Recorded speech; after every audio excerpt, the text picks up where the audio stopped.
Ya, Assalamualaikum warahmatullahi wabarakatuh. Shalom, salam sejahtera untuk kita sekalian. Ya, kalau kita lihat kembali, ini kan rutin setiap tahunnya. Kita lakukan HUT Korpri yang ke-52, bukan hal yang baru ya, setiap tahun. Ya, tanggal 29 November itu kita lakukan rutin, ya, baik di pusat ataupun ke tingkat daerah. Nah, kita untuk bisa mengenang kembali para pahlawan atau mereka yang tokoh-tokoh pendiri untuk pegawai Republik Indonesia ini. Apalagi kalau kita lihat di Kabupaten Asmat ini, ya semua dalam kesiapan selalu ya peringati Hari Kor Republik Indonesia, khususnya di Kabupaten Asmat. Yaitu, jadi kalau lihat tadi ya di lapangan ya, saya selaku sekretaris daerah sangat apresiasi sekali atas semua komponen, semua bisa sama-sama kita untuk memeriahkan HUT Korpri ini, terutama Forkopimda Kabupaten Asmat, ya, melalui undangan yang disebarkan sehingga mereka juga bisa hadir. Iya, jadi ada beberapa catatan itu saya kan sudah bacakan tadi menyangkut aturan nanti di dalam pesta demokrasi. Ya, jadi ASN itu tidak melibatkan diri di dalam politik praktis.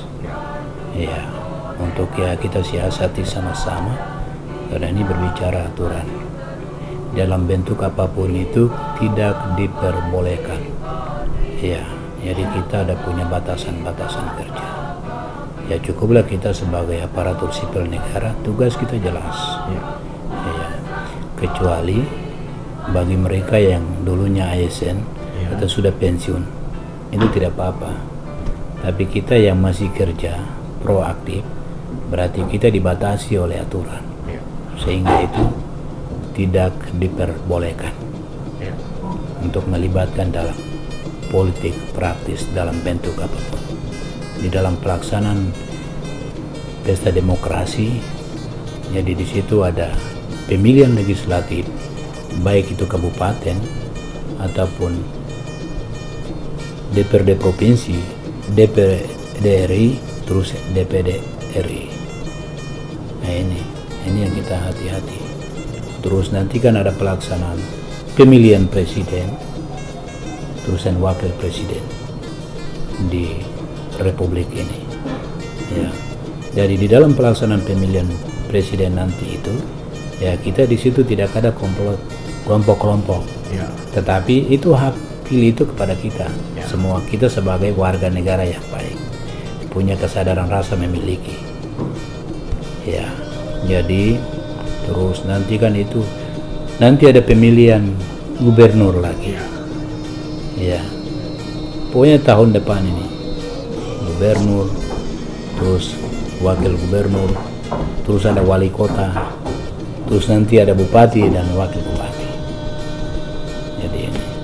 Jadi itu yang melalui beberapa catatan tadi saya sudah bacakan ini.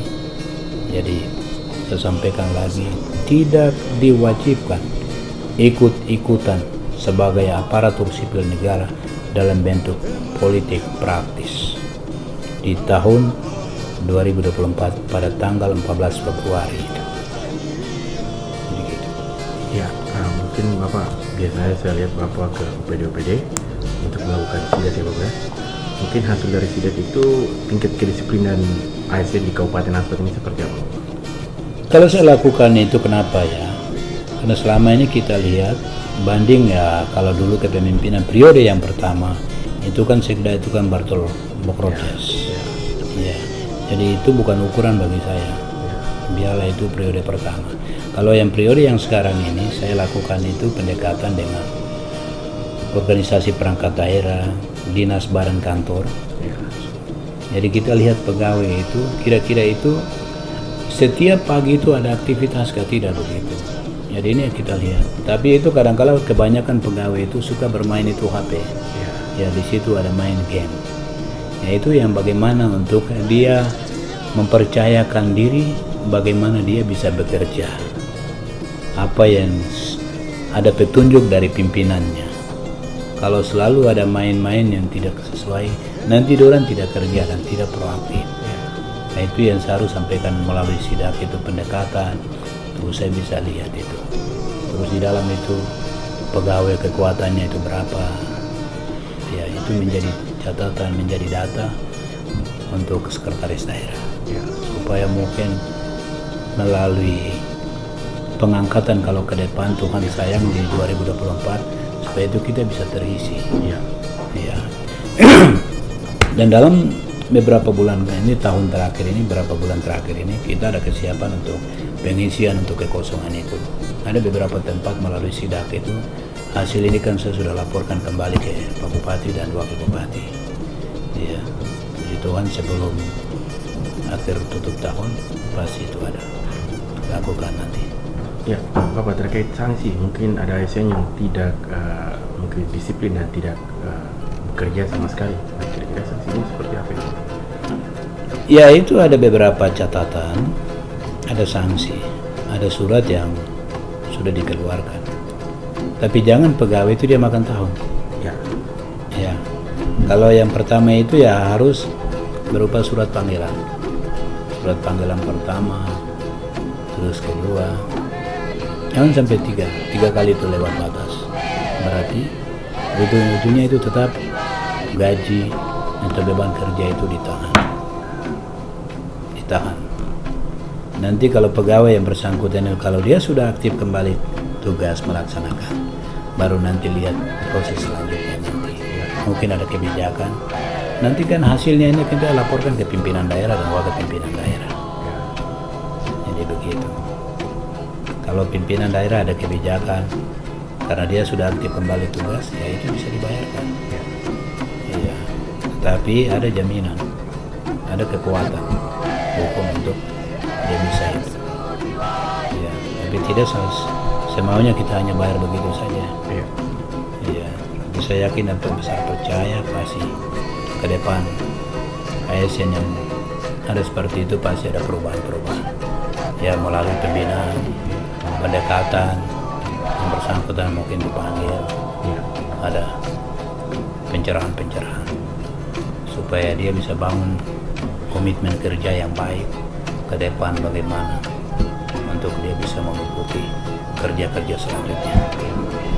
Ya, ini Bapak terkait ASN tidak ke Provinsi Papua Selatan yang status hukum kepegawaiannya belum jelas. Nah ini kira-kira seperti apa, Pak? Dan apakah nantinya ada sanksi atau seperti apa? Iya, kalau pegawai kita di Yasmat ini berjumlah 152 orang. Yang kita tahu itu 52 orang. Memang pertama itu kita mau mengusulkan itu 250, tetapi lihat waktu itu ada pegawai yang tarik berkas, terus dia tidak niat untuk ke provinsi. Tapi yang sebagian yang masih kita dorong itu 150. Ya, dan waktu itu kan sementara ya hak-hak mereka kan belum jelas. Terus Provinsi Papua Selatan ini kan dia dalam tahap transisi, roda pemerintahan itu belum ada pembenahan, tapi baru mulai berjalan sekarang. Tapi itu kita batas akhir pada bulan Desember ini.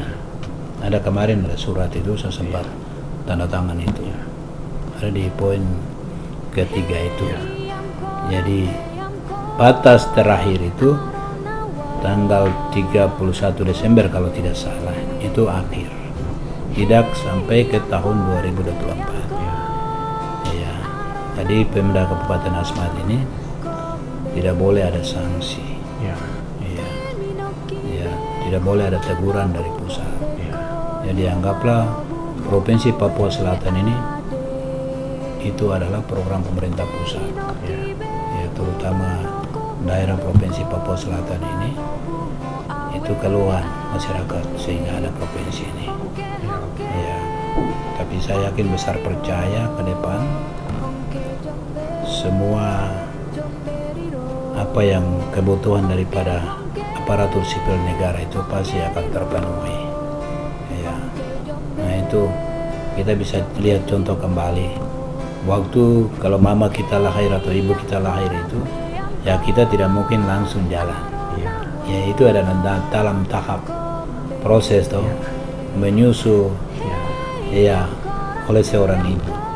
Nah itu yang kita harus lihat, itu contoh-contoh. Sama seperti yang provinsi yang ini. Ya. Jadi pasti